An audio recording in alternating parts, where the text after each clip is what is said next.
ನಿನ್ನ ಕೊಳಕು ಗಲೀಜು ಕಾಲುಗಳಿಂದ ನನ್ನ ನಿರ್ಮಲವಾದ ಮನಸ್ಸಿನ ಮೇಲೆ ನಡಿಬೇಡ ಅಂತ ಗಾಂಧೀಜಿ ಒಂದ್ ಕಡೆ ಹೇಳ್ತಾರೆ. ಅಂದ್ರೆ ಹುಟ್ಟಿದಾಗ ಸಣ್ಣ ಮಗುವಾಗಿದ್ದಾಗ ನಮ್ಮೆಲ್ಲರ ಮನಸ್ಸು ನಿಷ್ಕಲ್ಮಶವಾಗಿ ಪರಿಶುದ್ಧವಾಗಿರುತ್ತೆ. ಎಲ್ಲೋ ಒಂದ್ ಕಡೆ ಬೆಳೆಯೋ ಹಂತದಲ್ಲಿ ದುರಾಸೆ ಅನ್ನೋ ಆ ವಿಷದಿಂದ ಮನಸ್ಸು ಮಲಿನ ಆಗುತ್ತೆ. ಭ್ರಷ್ಟಾಚಾರ ಅನ್ನೋ ರಾಕ್ಷಸ ಮನಸ್ಸಲ್ಲಿ ಕಾಲಿಟ್ಟು ಆತ್ಮವನ್ನ ದೂಷಿಸ್ತಾನೆ. ಒಬ್ಬ ವ್ಯಕ್ತಿಯಾಗಿ, ಒಂದು ಕುಟುಂಬವಾಗಿ, ಒಂದು ಸಮಾಜವಾಗಿ, ಒಂದು ದೇಶವಾಗಿ ಭ್ರಷ್ಟಾಚಾರವನ್ನ ತಡೆಗಟ್ಟೋದು ನಮ್ಮ ಆದ್ಯ ಕರ್ತವ್ಯ. ಒಬ್ಬ ಸೈನಿಕ ಗಡಿಯಲ್ಲಿ ದೇಶಕ್ಕಾಗಿ ಹೋರಾಡಿ ಪ್ರಾಣ ಕೊಡೋದು ದೇಶ ಪ್ರೇಮನೇ. ಒಬ್ಬ ಒಳ್ಳೆ ನಾಗರಿಕ ಅನ್ಯಾಯದ ವಿರುದ್ಧ ಹೋರಾಡಿ ಭ್ರಷ್ಟಾಚಾರವನ್ನ ವಿರೋಧಿಸುವುದು ದೇಶ ಪ್ರೇಮನೇ. ಸೊ ಇವತ್ತಿನ ನಮ್ಮ ಸಾಧಕರು ಯಾರು ಅಂತ ನಿಮ್ಗೆ ಗೊತ್ತಾಗಿದೆ. ಸೊ ಸ್ವಾಗತಿಸಿ, ಜೀವನದಲ್ಲಿ ಹೀಗೆ ಇರಬೇಕು ಅನ್ನೋ ಆದರ್ಶ ವ್ಯಕ್ತಿತ್ವದ ನಮ್ಮೆಲ್ಲರ ಪ್ರೀತಿಯ ಹೆಮ್ಮೆಯ ಸನ್ಮಾನ್ಯ ನ್ಯಾಯಮೂರ್ತಿಗಳು ಶ್ರೀ ಸಂತೋಷ್ ಹೆಗಡೆ ಅವರು.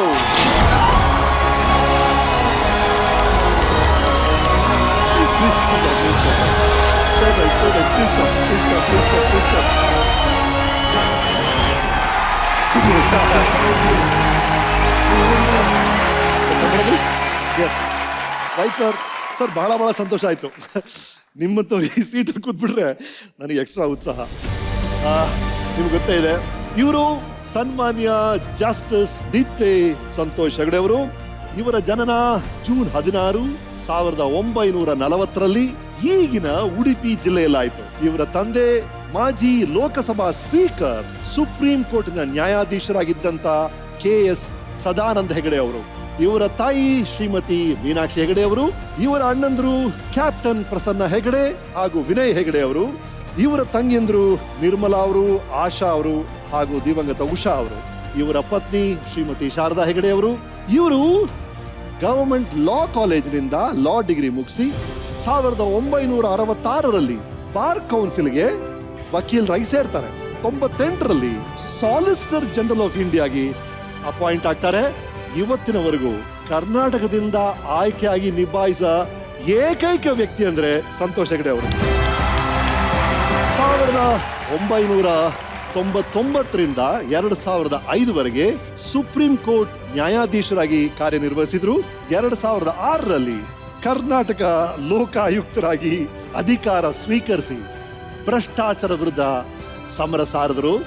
ಇವರ ಆಡಳಿತದಲ್ಲಿ, ಇವರ ನಾಯಕತ್ವದಲ್ಲಿ 750ಕ್ಕೂ ಹೆಚ್ಚಿನ ಭ್ರಷ್ಟಾಚಾರಿ ವಿರೋಧಿ ಕೇಸುಗಳನ್ನ ಲೋಕಾಯುಕ್ತ ಸಂಸ್ಥೆ ಯಶಸ್ವಿಯಾಗಿ ನಿಭಾಯಿಸಿದೆ.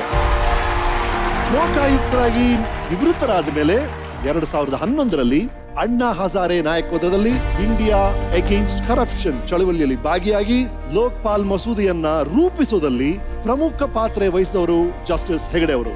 ಇವರ ಸಮಾಜಮುಖಿ ಕೆಲಸಗಳಿಗೆ 2010 ಮತ್ತು 11 ಟೈಮ್ಸ್ ಆಫ್ ಇಂಡಿಯಾದ ಮ್ಯಾನ್ ಆಫ್ ದ ಇಯರ್ ಪ್ರಶಸ್ತಿ, 2010 NDTV Indian of the year anti corruption crusader ಗೌರವ, ರೋಟರಿ ಅವರಿಂದ ಪೌಲ್ ಹ್ಯಾರಿಸ್ ಪ್ರಶಸ್ತಿ, ಪಬ್ಲಿಕ್ ಸರ್ವಿಸ್ ಎಕ್ಸಲೆನ್ಸ್ ಪ್ರಶಸ್ತಿ, ಸೀತಾರಾಮ್ ಜಿಂದಾಲ್ ಗೌರವ, ಚುಂಚಶ್ರೀ ಪ್ರಶಸ್ತಿ, ಹೀಗೆ 10 ಪ್ರಶಸ್ತಿಗಳು ಇವರ ಮುಡಿಗೇರಿದೆ.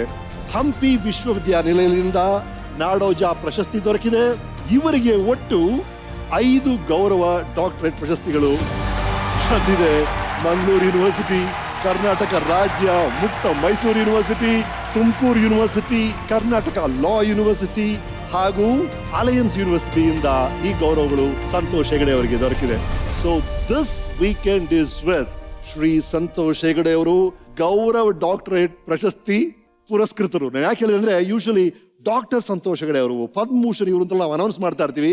ಈಗ ಇವ್ರ ಜೊತೆ ಮಾತಾಡಿದಾಗ ಗೊತ್ತಾಯ್ತು ಆ ತರ ವಿಷಯಗಳನ್ನ ಹೆಸರು ಮುಂಚೆ ಹೇಳಂಗಿಲ್ಲ ಅಂತ. ಅದು ಈಗ ಗೊತ್ತಾಯ್ತು ಸರ್. ಏನ್ ಸರ್ ಅದು? ನೋಡಿ, 1996 ಸುಪ್ರೀಂ ಕೋರ್ಟ್ನವರು ಹೇಳ್ತಾರೆ, ಈ ಪದ್ಮಶ್ರೀ, ಅದು ಪದ್ಮಶ್ರೀ ಪದ್ಮಭೂಷಣ್ ಭಾರತ ರತ್ನದ ಬಗ್ಗೆ ಬಂದದ್ದು. ಇದನ್ನ ಹೆಸರಿಗಿಂತ ಮೊದಲು ಹಾಕಿದ್ರೆ ತಪ್ಪಾಗ್ತದೆ. ಹೆಸರಿನ ನಂತರ ಪದ್ಮಶ್ರೀ ಅವಾರ್ಡಿ ಪುರಸ್ಕೃತರು ಅಂತ ಹಾಕ್ಬೋದು. ಹೆಸರಿಗಿಂತ ಮೊದಲು ಹಾಕಿದ್ರೆ ಅದನ್ನು ಕೊಟ್ಟಂತ ಸಂಸ್ಥೆ ಅದನ್ನು ವಾಪಸ್ ಪಡ್ಕೊಳ್ಬೇಕಂತಲೂ ಕೂಡ ಹೇಳ್ತಾರೆ. ನಾವು ಯಾರ ಹಿನ್ನೆಲೆಯಲ್ಲಿ, ನನ್ನ ಮಾಹಿತಿ ಪ್ರಕಾರ ಈ ಆನರರಿ ಡಾಕ್ಟರೇಟ್ ಅದನ್ನು ಕೂಡ ಹಾಕಕ್ ಬರಲ್ಲ. ಆಹಾ. ಆರ್ಮಿ ಆಫೀಸರ್ಸ್ ಅವರ ರ್ಯಾಂಕ್ ಅನ್ನು ಹಾಕ್ಬೋದು, ಜನರಲ್, ಕರ್ನಲ್, ಕ್ಯಾಪ್ಟನ್ ಅಂತ ಹಾಕ್ಬೋದು.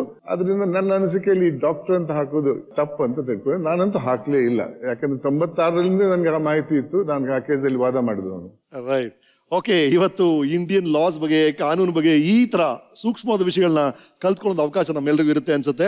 ಸರ್, ನಿಮ್ಮ ಬರ್ತ್ ಡೇಸ್ ಹೋದ್ರೆ 1940 ಟೈಮ್ ಅಂದ್ರೆ ಇಲ್ಲಿ ಬರುವಂತ ಸಾಧಕರೆಲ್ಲ ಅವರ ಬಾಲ್ಯದ ಬಗ್ಗೆ ನೆನೆಸ್ಕೊಂಡಾಗ ಯಾವ್ದೋ ಒಂದು ಗೋಲಿ ಆಟ ಆಡಿದ್ದು, ಗಿಲ್ಲಿ ದಾಂಡ್ಲು, ಈ ತರ ವಿಷಯಗಳು ಬಂದಿದೆ. ಬಟ್ ನಿಮ್ಮ ಬಾಲ್ಯದಲ್ಲಿ ನೀವು 7ನೇ ವರ್ಷ ಇದ್ದಾಗ ನಮ್ಮ ದೇಶಕ್ಕೆ ಸ್ವಾತಂತ್ರ್ಯ ಸಿಗುತ್ತೆ, ಆ ಯೂನಿಯನ್ ಜಾಕ್ ಫ್ಲಾಗ್ ಕೆಳಗೆ ಬಂದು ನಮ್ಮ ದೇಶದ ಬಾವುಟ ಮೇಲ್ ಹತ್ತುತ್ತೆ, ಅಂತ ಒಂದು ವಾತಾವರಣದಲ್ಲಿ ಹುಟ್ಟುತ್ತೀರಿ.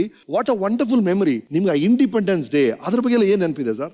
ನನ್ನ ತಂದೆಯವರು ನಮ್ಮನ್ನೆಲ್ಲ ಕರ್ಕೊಂಡು ನಡು ರಾತ್ರಿ ಮಂಗಳೂರಿನ ಸೆಂಟ್ರಲ್ ಮೈದಾನಿಗೆ ಕರ್ಕೊಂಡು ಹೋಗಿದ್ರು. ಅಲ್ಲಿ ಭಾರತ ತಿರಂಗ ಮೇಲೆ ಏರಿಸ್ತಾರೆ. ಅದನ್ನೆಲ್ಲ ಕಂಡು ನಾನು ಬಹಳಷ್ಟು ಸಂತೋಷ ಪಟ್ಟೆ. ಆವಾಗ ಸ್ವಾತಂತ್ರ್ಯದ ವಿಚಾರದಲ್ಲಿ ಜಾಸ್ತಿ ಮಾಹಿತಿ ನಂಗೆ ಗೊತ್ತಿರಲಿಲ್ಲ. ವೈಯಕ್ತಿಕವಾಗಿ ನನಗೆ ಸ್ವಾತಂತ್ರ್ಯದಿಂದ ಏನಂತ ಅಷ್ಟೊಂದು ತಿಳಿದಿರಲಿಲ್ಲ. ಆದರೆ ಅದರ ಹಿನ್ನೆಲೆ ಇರುವಂಥ ದೇಶ ಸೇವೆ, ಆ ಹಿರಿಯರ ಕೆಲವು ವಿಚಾರಗಳನ್ನ ಕಂಡು ಬಹಳಷ್ಟು ನನಗೆ ನನ್ನಲ್ಲಿ ಒಂದು ದೇಶ ಪ್ರೇಮ ಹುಟ್ಟಿದೆ. ರಿಪಬ್ಲಿಕ್ ಡೇ ದಿನ, ಇಂಡಿಪೆಂಡೆನ್ಸ್ ಡೇ ನಿಮ್ಮ ಮನೆಯಲ್ಲಿ ಬಾವುಟ ಹಾರಿಸಿ ನೀವೇ ಪರ್ಸನಲ್ ಆಗಿ ಆಚರಿಸಿದ್ರಂತೆ ಮನೆಯಲ್ಲಿ ಪ್ರತಿ ವರ್ಷ?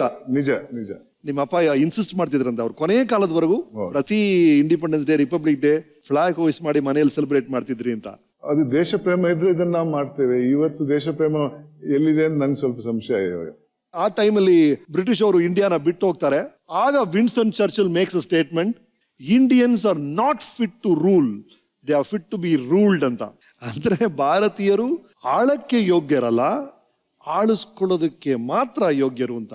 ಇಷ್ಟು ವರ್ಷ ನೀವು ನೋಡಿದಿರಿ ಇಂಡಿಯಾನ, ನಿಮ್ಗೇನ್ ಅನ್ಸಿದೆ ಆ ಟೈಮಲ್ಲಿ ಚರ್ಚಿಲ್ ಆತರ ಹೇಳಿದ್ರು? ತಪ್ಪು.